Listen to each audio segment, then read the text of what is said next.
Noong 1950s hanggang 1970s, may isang tao ang nagngangalang Nardong Putik ang naghari sa buong Cavite. Pinaniniwalaang dahil daw sa anting-anting na kanyang suot-suot, ay hindi ito basta-basta napapatay ng kahit sino. Kaya naman, sa video na ito, ay ating aalamin ang naging buhay ni Nardong Putik at kung papaano siya nailigtas ng ilang beses ng kanyang anting-anting.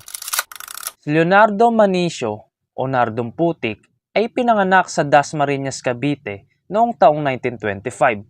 Siya ay anak ng isang magsasaka at politiko na nagngangalang Juan Manicio.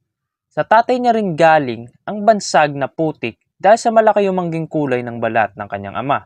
Sa araw ng binyag ni Nardo noong siya ay 1 taong gulang pa lamang, isa sa kinuwang ninong ng kanyang ama ay si Jose Barsaga, isang politiko at miyembro ng Barsaga Clan at isa sa pinakamaimpluwensyang politiko noon sa buong Cavite. Ginawa ng tatay ni Nardo ang ganitong hakbang upang magkaroon ito ng maayos na buhay at sapat na proteksyon laban sa mga bandido. Dahil sa mga panahong ito, ay laganap talaga ang krimen sa buong Pilipinas, gaya ng mga nakawan, patayan at mga riot. Mas lalo pang lumala ang estado ng ating bansa noong sinakop tayo ng mga Hapon sa pagpasok ng 1940s. At sa panahon ring ito, magbabago ang buhay ni Nardong Putik.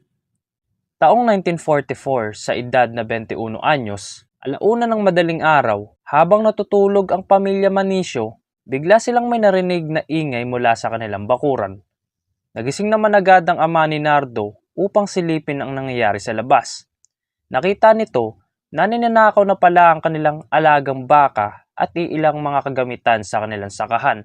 Hindi naman nagdalawang isip ang ama ni Nardo at agad nitong sinita ang mga bandido.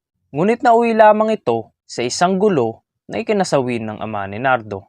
May iilan pa nga nakakapagsabi noon na kung hindi umanib ang ama ni Nardo sa pamilya Barsaga sa politika, ay baka buhay pa ito. So dito pa lang, planadong-planado na talaga ang magiging kamatayan ng ama ni Nardo dahil sa politika. Since wala namang halos kaalam-alam noon si Nardo sa kung ano ang nangyayari sa kanyang pamilya, ay inisip nito ang paghihiganti sa mga taong pumatay sa kanyang ama. At dito nga sa puntong ito, mag-uumpisang maligaw ang landas ni Nardong Putik. Sa una, ay hindi nito matanggap na wala na ang kanyang ama. Labis ang lungkot at sakit na kanyang pinagdadaanan sa panahong ito at pilit kinakalimutan ang mapait na nakaraan. Sa pag-umpisa ng taong 1940s, nagsimula ang paglakas ng impluwensya ng Karungkong at Barsaga Clan sa buong Dasmariñas. At dahil lang nahalal na mayor noon ay isang Karungkong, binigyan si Nardong Putik ng trabaho bilang isang pulis upang magkaroon ito ng maayos na pamumuhay. Ngunit habang nasa katungkulan nito, ay inabuso niya ang pagiging pulis na umabot sa punto na nakakagawa na ito ng kung ano-anong kalokohan gaya ng pandarambong, pangungotong, at kung minsan naman ay sumasideline ito bilang karnaper gamit ang kanyang baril. At dahil sa napakaraming kalaban ang mga karungkong sa politika, ay mabilis itong nasibak sa pwesto, gayon din si Nardong Putik bilang isang pulis. Nakahanap naman agad si Nardong Putik ng isang trabaho bilang bus driver at gaya ng ginagawa niya noon, ay sumasideline pa rin ito bilang isang kriminal. At sa puntong ito, mas patindi ng patindi ang ginagawa nitong krimen sa kanilang lugar. Pumutok noon ang pangalan ni Nardong Putik hindi lang sa buong Dasmariñas kundi sa buong Cavite dahil sa mga ilegal na aktibidad nito magmula sa pagnanakaw hanggang sa pagiging mamamatay tao. At dito niya nakuha ang bansag na kilabot sa kanilang lugar. Marami nakakapagsabi noon na ang nakakamanghang kwento ni Nardong Putik ay hindi dahil sa kung gaano siya kinatatakutan noon sa buong Cavite, kundi dahil ito sa pinaniniwalaan niyang anting-anting na naging rason kung bakit siya mabilis na nakakatakas sa kulungan.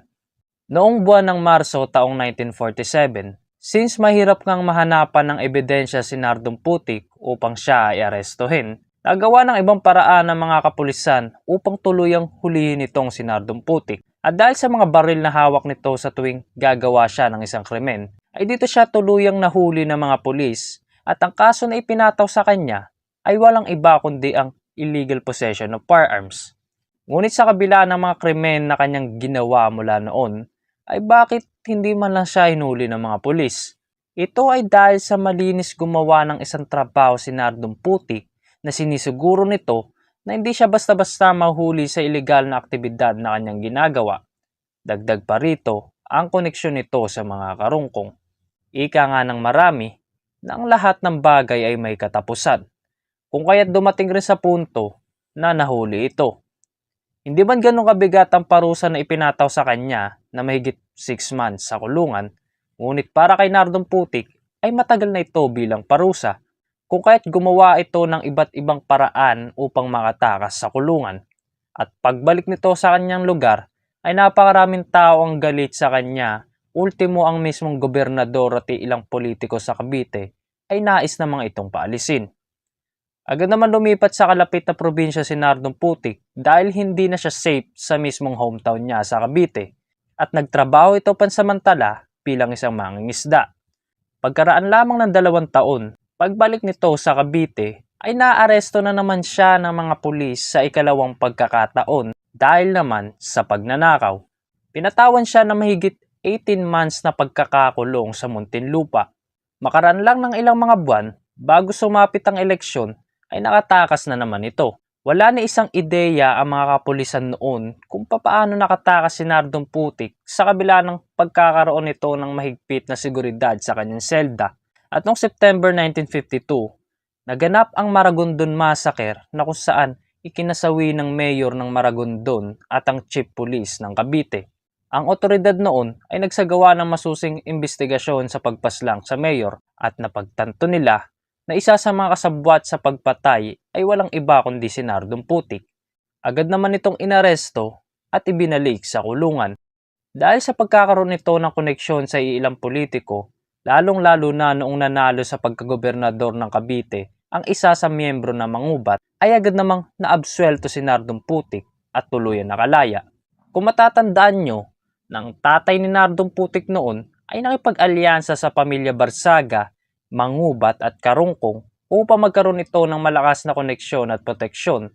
Kaya naman sa tuwing may mananalo sa tatlong to, ay matik na protektado si Nardong Putik, kaya hindi na nakapagtaka kung bakit madalas siyang nakakalaya sa kulungan kahit napakarami niya ng kaso. At dahil sa pagbabalik sa pwesto ng mga Mangubat, ay dito na rin mas lumakas pa ang loob ni Nardong Putik na magpagala-gala sa buong Cavite sa kabila ng pagiging matunog nito sa mga pulis. Hindi nagtagal ay bumuo ito ng malaasyong salongga na grupo upang pagharian ng buong Cavite. Ngunit di tulad kay Asyong, si Nardong Putik at ang grupo nito ay nangihingi ng buwis sa mga tao o establishmento na kanilang poprotektahan. Kumbaga, parang fee sa mga gusto nilang proteksyonan ng mga tao o organisasyon. At kung sino man ang tatanggi sa kanilang mga alok na proteksyon, ay hindi magdadalawang isip si Nardong Putik na guluhin at sirain ang mga ari-arian ng mga taong ito. Kung kahit wala rin choice yung iba, kundi sumang-ayon na lang at sumunod sa pamamalakad ni Nardong Putik. Dahil kabi-kabilang krimen din naman ang nangyayari sa buong Cavite noon, kaya kailangan talaga nila ng tulong mula kay Nardong Putik. Nagpatupad rin ito ng iilang palatuntunan sa buong Cavite gaya ng proteksyon sa mga magsasaka, tenant, maliliit na negosyo at mga mamamayan. Tinutugis rin ng grupo nito ang mga nagtatangkang magnakaw, manggulo at mga bandido. At lahat ng kanilang nahuhuli ay hindi nito sinasanto, lalong-lalo na ang mga bandido na kung saan ang mga taong ito ang siyang pumatay sa ama ni Nardong Putik. Isa rin sa mga naging tungkulin ni Nardo ay ang tugisin isa-isa ang mabibigat na kriminal na hindi kayang hulihin ng mga pulis. Sa buong Cavite, may 3 silang hawak na lungsod na kung saan laganap talaga ang mga krimen. Ito ay ang bayan ng General Trias, Imus at Dasmariñas. Noong pinamunuan ito ni Nardong Putik, ay bumaba ang mga krimen na nangyayari sa lugar na ito, kung kahit unti-unting pumabor ang mga tao sa grupo ni Nardong Putik. Taong 1958, nakasagap na naman ng panibagong impormasyon ng mga kapulisan sa paroroonan ni Nardong Putik sa isang gilingan sa Imus, Cavite. Agad nilang hinarangan ang mga kalsada na dadaanan ni Nardong Putik at noong nag-cross nga ang kanilang landas ay naging madugo agad ang bakbakan ng mga pulis at ang grupo ni Nardong Putik. Ngunit dahil sa dami ng mga pulis na nakapalibot sa kanya, ay hindi na ito naglakas loob pa na lumaban at dito ay tuluyan na nga siyang inaresto sa pang-apat na pagkakataon. Matapos ang insidente, maraming pulis ang nagtataka kung bakit galos lang ang tinamo ni Nardong Putik noong pinaulanan nila ng bala ang buong sasakyan nito. May ilang nakapagsabi nga noon na dahil daw sa anting-anting na madalas suot-suot ni Nardong Putik sa tuwing siya ay umaalis at ito daw ang rason kung bakit nananatili siyang buhay at madalas nakakatakas sa kulungan. Dahil sa pagkakaaresto ng mga pulis sa kanya, hindi na nila hahayaan pang muli na makalaya ng kulungan si Nardong Putik. Agad siyang pinatawan ng mahigit 189 years na pagkakakulong dahil sa patong-patong na kaso na kanyang ginawa. At since malaking isda nga itong si Nardong Putik at kilalang kilala talaga sa buong Cavite, ay naging mayor agad ito sa buong Bilibid. Noong 1965, nailuklok sa pagkapangulo si Ferdinand Marcos Sr. Sa panahon ring ito, mas lalong papabor ang swerte ni Nardong Putik. Dahil sa magkaalyado ang pamilya Montano at Marcos sa politika, binigyan si Nardong Putik ng pribilehiyo na maglabas-pasok sa kulungan, in short, maging living prisoner. At dahil si Nardong Putik ay hindi talaga nakatadhana na makulong ng habang buhay, ay nakatakas na naman ito at bumalik sa kanyang grupo. Dito ay mas naging maingat na siya sa mga kapulisan. At sa pagbabalik niya sa dati niyang mga gawain, mas lalong naingganyong ilang politiko na bigyan siya ng ilang trabaho gaya ng kanyang proteksyon laban sa kanilang kalaban sa politika. Malaki rin ang naging parte niya sa pagpasok sa Malacanang Palace noong naganap ang napaka-kontrobersyal na 1969 election noong nagre-elect sa pagiging Pangulo si Ferdinand Marcos. Si Nardong Putik sa mga panahong ito ay animoy politiko na rin na sa tuwing lalabas ito ay napakarami nitong mga bantay. Noon namang 1971, nagsagawa ang otoridad ng malaking raid sa plantasyon ng marijuana sa Imus, Cavite. Sa kasamaang palad ay under protection ito ni Nardong Putik. Noong nakita ng mga pulis ang mga armadong grupo ni Nardong Putik, ay agad itong nagsiatrasan at humingi ng backup. Nag-iwan sila ng 2 pulis na magmamanman sa buong plantasyon, ngunit agad itong nahuli ng mga tauhan ni Nardong Putik bilang hostage. Agad na tinawagan ng NBI agent si Nardong Putik at nagmamakaawa ang mga ito na ibalik ang kanilang mga tauhan dahil sa may pamilya pa itong naghihintay. Ngunit para kay Nardong Putik, business is business. Wala siyang pakialam kung ano pa man ang buhay ng mga tao na yon dahil isa yun sa mga kalaban nila. Hindi nagdalawang isip si Nardong Putik at agad na pinaulanan ng bala sa dibdib ang 2 pulis. At dahil hindi satisfied ang iilang tauhan niya dito, ay sinundan pa ito ng iilang pisikal na pag-atake sa katawan ng biktima upang ipaalam sa mga pulis na hindi sila dapat bumangga kay Nardong Putik. Matapos ang pangyayaring ito, ay agad na kumilos ang pinuno ng NBI upang manghihina ng tulong sa mga kasundaluhan upang i-raid ang buong plantasyon. Ngunit pagdating nila sa nasabing lugar, ay wala na ang grupo ni Nardong Putik at ang tanging nadatnan na lang nila ay ang 2 nilang kasamahan na walang buhay. Nag-file naman sila kaagad ng panibagong kaso kay Nardong Putik. Ngunit sa mga panahong ito, si Nardong Putik ay napakahirap na talagang mahuli kung kaya't nilagyan na ng bounty ang pangalan ni Nardong Putik na nagkakahalaga na mahigit 20,000 pesos, buhay man ito o patay. At noong buwan ng Oktubre taong 1971, naispata ng PCNBI Joint Forces si Nardong Putik na nakasakay sa pulang Chevrolet Impala na dadaan sa kahabaan ng Panamitan at Talon sa Kawit, Cavite.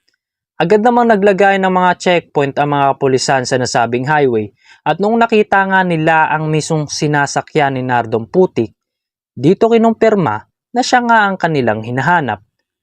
Dahil sa takot ni Nardong Putik na baka mahuli na naman siya, hindi ito nagdalawang isip na paputukan ng mga pulis na papalapit sa kanyang sasakyan at sa puntong ito ay hindi na nag-aksaya pa ng oras ang mga pulis na tapusin si Nardong Putik sa huling pagkakataon. Dito na kinumpirma ng mga pulis natuluyan na ngang napatay si Nardong Putik. Agad namang ikinatuwa ng NBI ang balitang ito dahil wala nang isang taong nagbigay sa kanila ng sakit sa ulo. Ngunit di pa dito nagtatapos ang kanilang trabaho dahil nagsagawa pa sila ng ilang investigasyon sa mga politikong may koneksyon kay Nardong Putik. Ngunit karamihan dito ay pilit na tinatanggi ang mga paratang na may kinalaman sila sa mga aktibidad na ginawa ni Nardong Putik. At dito na magtatapos ang kwento patungkol sa kilabot ng Cavite na si Nardong Putik.